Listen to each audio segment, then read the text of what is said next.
Il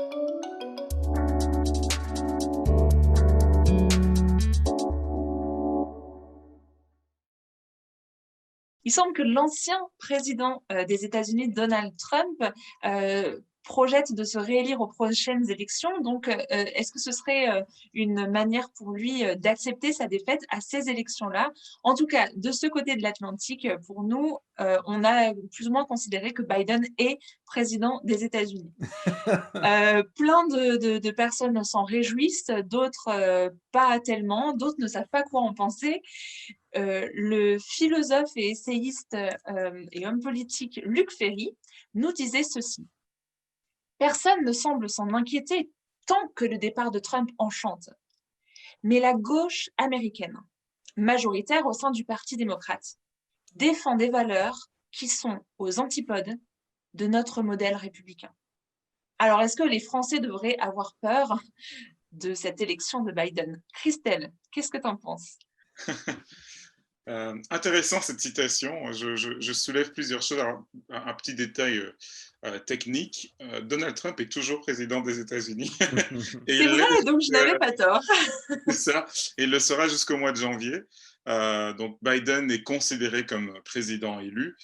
Et pour être complètement détaillé ou technique, Donald Trump, comme vous le savez, a entrepris des démarches de recours par rapport aux élections. Et la loi américaine prévoit en fait un temps de recours. Donc, il est en train d'utiliser ce temps de recours. Il n'est pas encore techniquement considéré comme perdant, même si son adversaire et les gens qui l'entourent, Biden et Harris, la vice-présidente élus sont en train de s'apprêter pour l'être. Mais dans cette citation de Luc Ferry, je pense qu'il y a deux mots, enfin un petit peu clarifier ce qu'il veut dire, parce que c'est très ramassé comme phrase, mais en fait, on ne s'en rend pas compte, il y a beaucoup de densité dedans. Déjà, il utilise deux mots, il dit la gauche qui est une aile du Parti démocrate. Alors, je sais que souvent, on considère en Europe que, grosso modo, les républicains, c'est un parti de droite, et les démocrates, c'est un parti de gauche, mais la politique américaine est un petit peu la politique britannique, en fait, mais certainement de l'autre côté de l'Atlantique, c'est un petit peu comme ça au Canada aussi. J'y sais, Ouais. tu en diras plus. Les failles politiques ne sont pas pareilles. Et donc, en fait, aux États-Unis, la gauche, c'est une dimension seulement du Parti démocrate. Il y a beaucoup de politiciens démocrates, dont de nombreux ont été élus, Bill Clinton et même Barack Obama, qui en Europe pourraient être considérés comme des centristes, voire des politiciens de droite. Ça dépend des thématiques, en fait. Donc l'architecture politique américaine est différente. On ne peut jamais vraiment les plaquer l'une contre l'autre. Voilà pourquoi Luc Ferry insiste en disant les valeurs de la gauche, qui est l'aile qui semble dominer, d'après lui, je pense qu'il y a des bonnes bases pour le dire, dans le Parti démocrate, en tout cas du côté des militants démocrates américains, nourrit des valeurs qui, c'est vrai, sont, on peut le dire, aux antipodes euh, du modèle républicain dans son expression la plus pure, c'est-à-dire, pour vraiment simplifier les choses, que le modèle républicain français, et qui trouve des échos dans énormément de pays d'Europe, est un modèle qui est libéral et universaliste. Universaliste, c'est le mot le plus important, parce qu'il y a d'autres confusions, parce qu'aux États-Unis, on utilise aussi le mot libéral, mais ça veut dire d'autres choses. Donc c'est libéral au sens classique du terme, hein, voilà, 18e siècle, euh, liberté individuelle, égalité universelle, tout ce qui constitue la citoyenneté au sens français, donc on est tous citoyens à titre égal les uns des autres, eh bien dans la gauche américaine, c'est interprété différemment. C'est-à-dire que la politique ne doit pas viser à promouvoir l'égalité et l'universalité des droits entre tous les citoyens, mais à promouvoir les droits des communautés, en fait. C'est l'idéologie actuelle de cette nouvelle vague qui est à gauche. Mais bon, j'y sais, il est en plein dedans, en Amérique du Nord. Non, mais C'est tout nouveau pour nous, mais voilà. c'est tellement clair comment tu l'expliques, Christelle, puis c'est quelque chose de vraiment quand même complexe à expliquer à un public européen. Je trouve que tu le fais très bien. Et pour répondre à ta question, Léa, quand tu parlais de est-ce qu'on devrait craindre Biden en Europe, bon, c'est sûr que Biden ne va pas débarquer avec des parachutistes en Normandie ou quoi que ce soit. Mais en termes idéologiques, bon, peut-être que Trump amenait de l'eau au moulin aux journalistes avec ses tweets un peu scabreux, un peu imprévisibles. Mais au niveau idéologique, certainement, il y a des éléments, comme Christelle l'a dit, de la gauche américaine qui sont quand même parfois troublants et qui ont poussé beaucoup de centristes, beaucoup de démocrates centristes à faire quelque chose qu'ils n'auraient jamais cru faire cette année, c'est voter pour Donald Trump. Beaucoup d'électeurs, ou pas beaucoup, mais une frange quand même importante du monde intellectuel américain. Il y a eu certains cas très connus comme James Lindsay, par exemple, qui ont affiché leur intention de voter pour Trump, pas par amour pour Trump, pas par conviction par rapport à ses politiques, mais simplement parce qu'ils voyaient Biden comme quelqu'un de très neutre, mais soutenu par vraiment la frange qu'on appelle la gauche illibérale maintenant, the illiberal left. Et c'est vraiment cette distinction-là que Christelle fait bien. On n'est plus dans le libéralisme du 18e siècle, 19e siècle, cet idéal-là des droits de l'homme, où ce qu'on dit tous les hommes naissent égaux, puis sont égaux en droit, en dignité, sans égard pour la race, sans égard pour l'orientation sexuelle, sans égard pour la religion. Maintenant, aux États-Unis, et en partie à cause d'une histoire d'injustice qui a laissé des traces. Je veux dire, l'esclavagisme avec la ségrégation par la suite a quand même laissé des traces et des marques qui, même si tous les citoyens américains sont techniquement égaux devant la loi, il y a quand même des traces de cette injustice-là, de cette inégalité-là. Il y a quand même des ghettos, il y a quand même des choses qui sont imprégnées dans le système qui vont permettre à ces inégalités-là, à ces injustices-là de perdurer dans le temps. Maintenant, la question, c'est comment est-ce qu'on fait pour adresser ces questions-là? Dans l'idéal libéral, universaliste, qui est inspiré, je crois, du christianisme. Hein? C'est cette idée-là, déjà dans le Nouveau Testament, il n'y a ni juif, ni grec, ni esclave, ni libre, ni homme, ni femme, mais tous sont un en Christ. Cet idéal-là de dire, ben, tout le monde est créé à l'image de Dieu. Donc, même si ces choses-là qui nous distinguent, oui, existent, elles ne sont pas fondamentales. Ben, maintenant, c'est dans le désir de vouloir réparer ces injustices systémiques-là, on est en train de cristalliser des questions d'identité. Est-ce que c'est aussi une histoire de discrimination positive, de se dire il y a certaines franges de la population qui ont été tellement brimées qu'il va falloir réparer ces dégâts-là et du coup porter les valeurs de groupes minoritaires à la majorité et donc mettre encore plus Oui, c'est un excellent exemple. C'est un excellent exemple. Et ça, c'est justement, il y a quelque chose qui est sorti dans les médias américains cette semaine. Je crois que c'est à l'université Yale ou dans le formulaire d'application où on peut mettre, sûrement pour des Européens, ça peut vous frapper, là, mais il y a une case pour parler de ton origine ethnique. Puis c'était vraiment maintenant, bon, est-ce que tu fais partie d'une minorité visible ou est-ce que tu es blanc/asiatique? Et là, il y avait toute cette tollée, ces commentaires sur Internet, genre félicitations aux Asiatiques, maintenant vous êtes blancs, vous êtes bienvenue dans le club.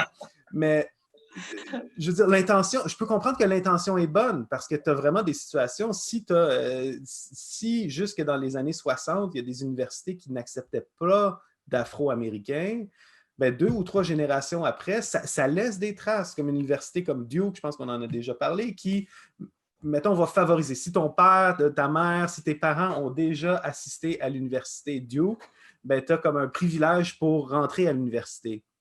Mais si l'université Duke acceptait seulement des Blancs il y a 2 générations, ben même si la discrimination n'est pas axée sur la race aujourd'hui, ben il y a quand même des traces de ça. Je reviens. Ce que je veux dire, c'est que par rapport à ce que tu disais, l'intention, c'est de régler, oui, des questions de racisme ou des questions de ces impacts du racisme qui perdurent aujourd'hui. Mais la manière de le faire, c'est en cristallisant des catégories raciales. Et maintenant, tu te ramasses avec des formulaires, avec des grandes listes qui disent, bon, OK, Si tu es noir, mais si tu es noir afro-américain, tu es une minorité visible. Si tu es éthiopien, tu n'en es pas un. Si tu es asiatique, mais de telle catégorie, oui. Si c'est de telle autre catégorie, non. Et toute la situation, mettons, des Juifs, par exemple, qui sont nécessairement une minorité qui a vécu aussi du racisme aux États-Unis, mais que là, ils rentrent dans la case blanche. Et ce que ça fait, c'est que dans une tentative d'égaliser, de réparer des problèmes structurels dans la société, ce que les gens libéraux vont dire dans le sens classique du terme, c'est que on est en train de finalement établir des catégories desquelles on ne pourra jamais ressortir. Et là... Oui, sans oublier qu'il y a quelque chose de vraiment profondément paradoxal, puisque le racisme consiste à mettre en avant une caractéristique biologique pour justifier une différence de traitement. Là, on est en train d'institutionnaliser, avec cette approche, institutionnaliser un système où une caractéristique biologique ou alors religieuse ou alors de sexualité ou autre définit d'office ta valeur dans la société. Et donc, c'est une mise en relation et même en fait en concurrence, en conflit par des systèmes tels que CELIST, où en fait, ça se ramifie dans la société américaine, mais c'est vrai que c'est très, très présent sur les campus universitaires. On en arrive à une société où en fait, ton héritage ou ton statut ou ta sexualité va définir la façon dont tu es traité dans la société, le traitement que tu as. Or, des traitements différenciés en fonction de critères comme ça, c'est très proche du concept de discrimination. Donc, en voulant lutter contre le racisme, en voulant lutter contre les inégalités, on crée les conditions de nouveaux préjugés, de nouvelles inégalités. Et le pire, c'est quand on n'est pas capable de le voir, en fait.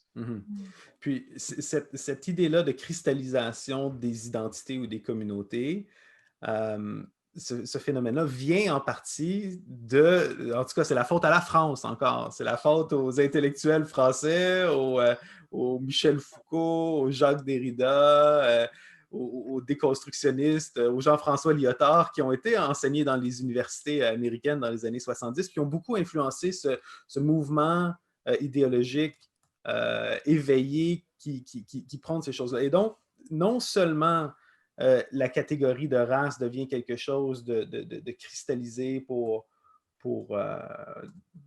décider certaines politiques publiques, on va maintenant dire que ta race détermine ta situation dans le monde, détermine ta subjectivité. Donc, il y a vraiment une idée de dire, cette idée-là de dire que ce soit ta race ou ton identité sexuelle ou que ce soit ton genre. Et donc, je ne sais pas si vous aviez entendu parler, par exemple, des safe spaces, des espaces sécuritaires où on dit, la raison pourquoi, par exemple, dans certaines universités américaines, on rebâtit il y a des dortoirs qui sont réservés aux personnes de couleur. Mais maintenant, pas au nom de la ségrégation, puis de dire, ah ben non, il ne faudrait pas que les étudiants noirs se mêlent avec les étudiants blancs, mais pour dire que comme ils sont une classe discriminée, puis comme le racisme est partout et comme un nuage partout dans le campus, bien, ça prend des espaces où ils sont en sécurité pour pouvoir discuter entre eux. Puis si on ne comprend pas ça, c'est parce qu'on est aveuglé par notre privilège blanc. Donc, le blanc est comme aveuglé par son privilège, est aveuglé par son genre, par sa culture. Et on se ramasse finalement dans des petits enclos où on se méfie les uns des autres. Et ça vient de l'idée ça vient de Foucault, qui ultimement, ça vient de Nietzsche, où tout discours est dans le fond une question de pouvoir. Et donc, dans les universités américaines, on est en train de dire que le discours scientifique, finalement, c'est un outil de domination. L'empirisme, c'est un outil de domination. Donc, les moyens qu'on utilisait dans le passé dans une société libérale pour discuter de ces affaires-là, pour débattre, aujourd'hui, on peut sortir de ces débats-là en disant de toute façon, ce sont des outils de domination, puis on veut bifurquer à côté. Donc, est-ce que Biden sera forcément meilleur que Trump? En tout cas, ce qui est clair, c'est qu'ils viennent de partis politiques qui sont eux-mêmes nourris par des idéologies très différentes les unes des autres, et que l'un comme l'autre donnera du retort, je pense, aux journalistes, aux politologues, et puis nous donnera de quoi faire de prochains épisodes de Actu et Morito pour essayer de disséquer un petit peu ce qui se passe derrière cette actualité. Et je pense que ce qui est intéressant dans ce que vous venez de mettre en relief, Christelle et JC, dans les inégalités qu'on veut corriger et qui, en les corrigeant, créent de nouvelles égalités, c'est qu'on bascule aussi de l'autre côté de l'Atlantique avec, pour des raisons différentes, ce qu'on est en train de vivre en France avec les questions de séparatisme, les questions de laïcité et les questions de comment contrer le terrorisme, mais sans faire de l'islamophobie. Et c'est ce dont on parlera dans une prochaine capsule de Actu et Morito.